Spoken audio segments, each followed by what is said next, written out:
Finally করলাম মহাকুম্ভ স্নান। তো ফাইনালি আমরা বেরিয়ে পড়লাম, যাবো না করেও আমাদের হঠাৎ প্ল্যান, তো ভাইদের সাথে বাস এবার আমরা যাচ্ছি প্রয়াগরাজ। চলো। তো সত্যি বলতে আমাদের কুম্ভ মেলাতে যাওয়ার কোনো রকম প্ল্যানিংই ছিল না, কারণ লাটাগুড়ি থেকে প্রচুর বন্ধু বান্ধবরাই চলে গিয়েছে, যাওয়ার সময় বলেছিল, কিন্তু আমি যাইনি।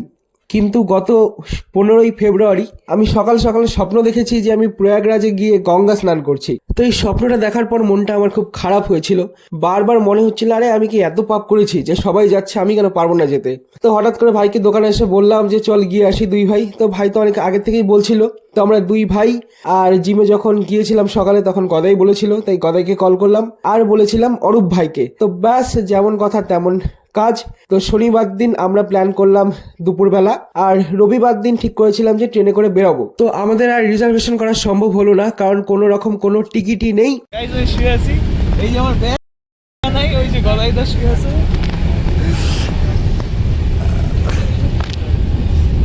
খুব খারাপ অবস্থা এখন আপাতত আমাদের। Good night. দ্বিতীয় দিন, এখন বাজে হচ্ছে 5:41। দ্বিতীয় দিনের শুভেচ্ছা। তাই জেনারেল টিকিট কেটেই আমরা উঠে পড়েছিলাম জেনারেল কামরায়, না হলে ঠিক রাস্তার মধ্যে দম আটকে মারা যেতাম। তারপর আমরা ওখান থেকে নেমে স্লিপারে চলে গিয়েছিলাম, আর ঠিক করে রেখেছিলাম যে টিটি আসলে আমরা ফাইন ভরে দেবো। কিন্তু সৌভাগ্যবশত কোনো টিটি আসেনি, কারণ টিটি আসবে কি করে, ট্রেনে তো পা রাখারই জায়গা নেই। আমরা এই কোনো রকম শুয়ে বসে রাতটা পার করেছিলাম। তো যদিও আমাদের যে কামরায় যারা ছিল তারাও বাঙালি আর জলপাইগুড়ির লোক, তাই কোনো অসুবিধা হয়নি। রাতটা পার হওয়ার পর আমরা তাদের সিটেই বসে বসে চলে এসেছি, আর ট্রেনটা এসে দাঁড়িয়ে পড়েছিল মোটামুটি গঙ্গা ব্রিজের উপরেই। তো ওখানে মোটামুটি আমরা 1.5 ঘন্টা অপেক্ষা করার পর আর ট্রেনের অপেক্ষা না করে স্টেশন থেকে 4-5 কিলোমিটার আগেই নেমে পড়ি। আমাদের সাথে একজন আর্মি দাদাও এসেছিল, তার সাজেশনেই আমরা এখানে নেমেছি, তারও ডিউটি আছে এই কুম্ভ মেলাতে। তো নেমেই আমরা আগে খেয়ে নিয়েছিলাম এখান থেকে 30 টাকায় রাজমা চাবল। তো পেটের খিদা এটাই ভালো লাগছিল, একদম বাজে ভাবেই রান্না করা লঙ্কার গুঁড়ো দিয়ে, কিন্তু খিদের পেট ভালোই লেগেছে খেতে। আমরা নেমে পড়ে প্রথমে একটু রাজমা চাবল খেয়ে নিয়েছি, খেয়ে নিয়ে তারপর আমরা চলে এসেছি হাঁটতে হাঁটতে মেলার ভেতরে। আর এসে তো সত্যি বলতে আমি প্রথমে এই দৃশ্যটা দেখে ভয় পেয়ে গেছিলাম যে বাড়ি ফিরবো কি করে, এইরকম ভিড় আমি এর আগে কখনো দেখিনি। তো যাই হোক, ভয়ের সাথে একটু ভালো লাগছিল। তারপর 50 টাকা দিয়ে কিনেছিলাম এই সানগ্লাসটা। এই সানগ্লাসটাতে আমাকে কেমন লাগছে একটু জানিও, এরকম সানগ্লাস এর আগে আমার পরা হয়নি। আর গদাই পছন্দ করেছে এই রুদ্রাক্ষের মালা, যেটা দাম চেয়েছিল 250 টাকা, আমি 150 বলেছি আর দিয়ে দিয়েছে, যার জন্য খুব আফসোস হচ্ছিল। এটা কি ব্লগ এড করবা?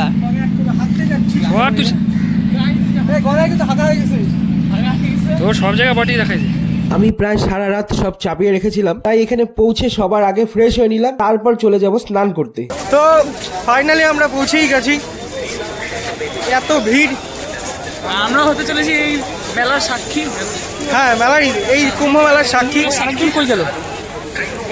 এই যে গদাই পিছনে।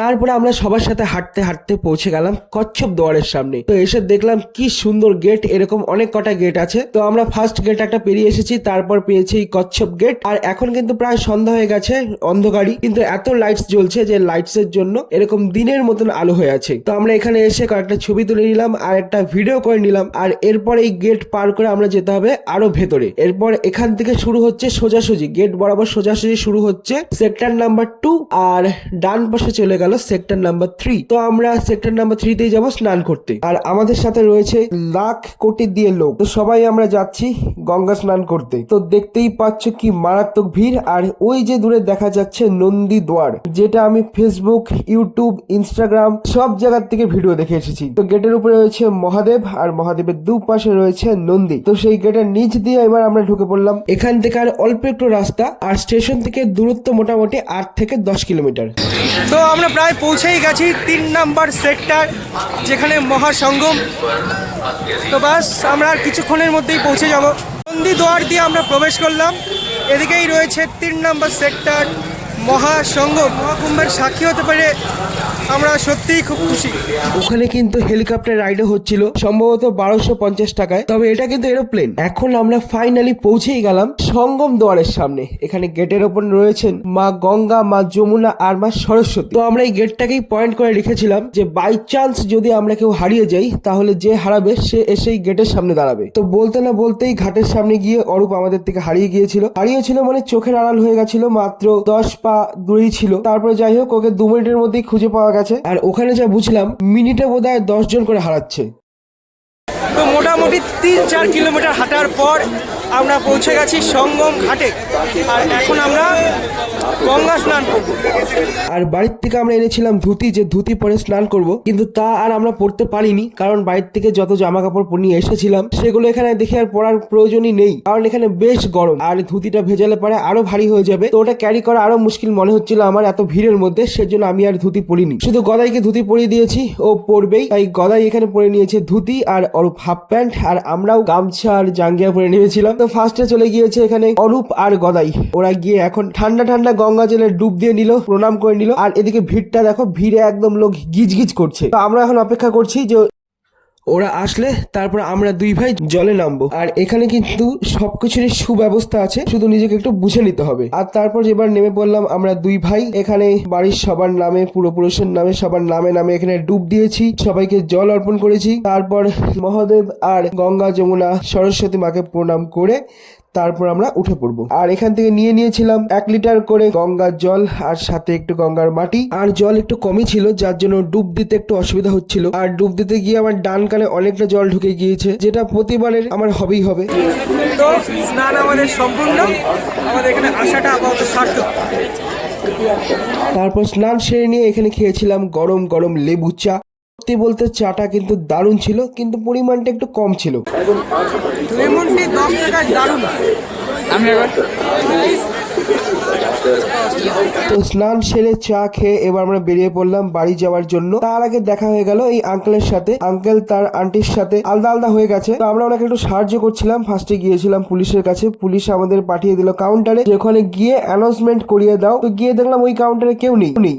তারপর আবার বেরিয়ে আসলাম, এসে দেখি 20-25টা পুলিশ একসাথে বসে। তাদেরকে বললাম যে আপনারা একটু ওনার সাথে থাকেন, আমরা যাই। আমাদের পুলিশগুলো বলে দিল যে সাজেশন দিও না, থাকলে থাকো, না হলে যাও। তো ভাগ্যক্রমে আমাদের বেশিক্ষণ খুঁজতে হয়নি, অল্প একটু সময়ের মধ্যেই আঙ্কেল তার আন্টিকে পেয়ে গেছে। তারপর আঙ্কেল আন্টির মিল করিয়ে আমরা চলে এসেছিলাম খেতে। খাবারটা দেখে নিন্দা করতে ইচ্ছা করছিল, কিন্তু পেটের খিদায় ভালোই লেগেছে। দেখা যাক কোথায় পাই একটু শোয়ার জায়গা। তারপরে আমরা পেয়ে গেলাম এই কন্ধমূল, যেটা শ্রী রামচন্দ্র খেতেন যখন তিনি বনবাসে ছিলেন। তো আমরাও প্রসাদ হিসাবে সেটা 20 টাকায় দিচ্ছিল। তো আমরা বললাম আমরা 4 জন আছি, 4টা পিস দিতে পারবে, আমরা দিয়ে দিল। কিন্তু খাওয়া শুরু করে বুঝলাম এটা যে কি করে খেত শ্রী রামচন্দ্র, উনি ভগবান বলেই পেরেছে। একদম কোষটা একটু খেতে, সাথে তিতা তিতা ভাব। তো যাই হোক আমরা খেতে পারিনি, একটু খেয়ে ফেলে দিয়েছি। আর এটা হলো শহীদ হনুমানের মন্দির, যেখানে বজরংবলী শুয়ে আছে, কিন্তু ভিতরে এত বড় লাইন যেটা আমাদের দেখা সম্ভব হলো না। রাতে লাইন দিলে হয়তো সকালবেলা দর্শন হবে। তাই আমরা চলে এসেছিলাম উল্টা পাশের এই ধাবার মতন একটা জায়গাতে, যেখানে অনেক কিছু মিষ্টি আইটেম বিক্রি হচ্ছিল, কিন্তু আমাদের খাওয়া দাওয়া হয়ে গেছে তাই আর খাইনি। তো এখানে ঘোরার মতো তো অনেক কিছুই আছে, কিন্তু যদি গোটা মেলা কেউ ঘুরতে চায় তাকে মোটামুটি প্রথম থেকে শেষ পর্যন্ত পুরোটাই থাকতে হবে, না হলে গোটা মেলা ঘোরা এটা কোনো মতেই সম্ভব না। আর তারপরে দেখলাম এখানে একটা মন্দিরের মতো, এটা হচ্ছে কোনো ভবন হতে পারে, কারণ গোটাটায় প্রচুর লোককে দেখা যাচ্ছে দাঁড়িয়ে আছে। মেলা ঘোরা শেষ, এবার আমরা বেরিয়ে পড়বো মেলার থেকে। গেটের সামনে 3 জন দাঁড়িয়ে কীর্তন করছিল। তো এখানে আমরা ল্যাংটা সাধুকেও দেখেছি, কিন্তু ওনাকে আর ভিডিও করিনি। তো সম্পূর্ণ মেলা ঘোরা সম্ভব না, অল্প একটু ঘুরেই এবার আমরা যাচ্ছি বাড়ির দিকে। তো যখন স্টেশনে যাচ্ছি তখন দেখছি আমাদের সাথে প্রায়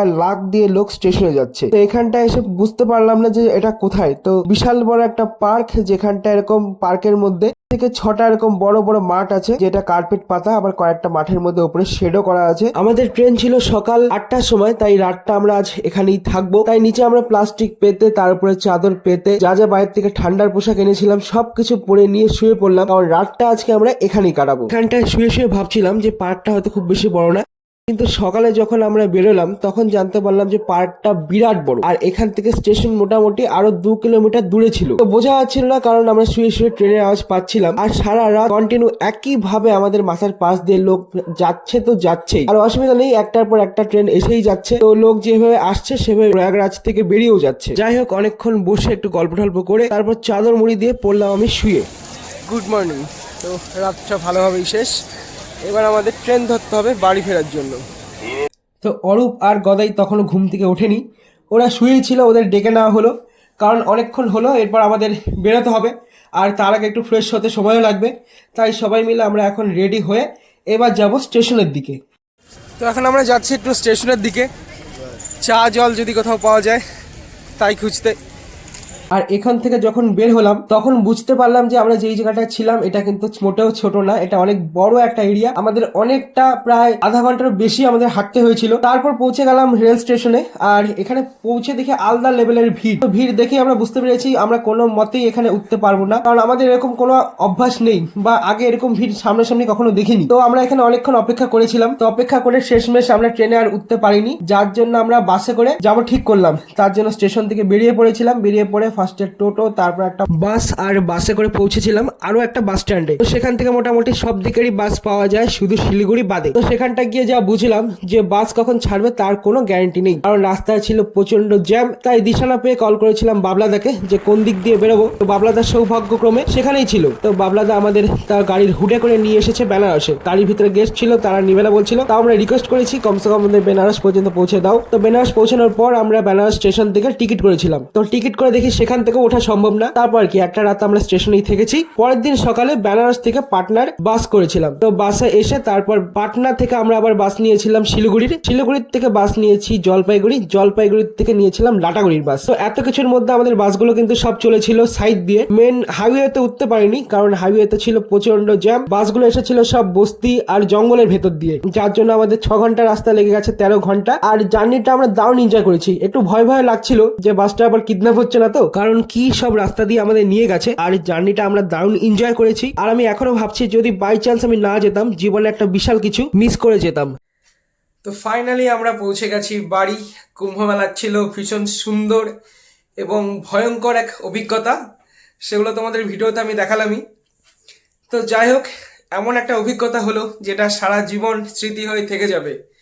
এই 3 দিন ঠিকঠাক খাওয়া দাওয়া না করে রাস্তাঘাটে থেকে আমাদের যা অভিজ্ঞতা হলো, এটা সারা জীবন আমাদের কাছে স্মরণীয় হয়ে থাকবে।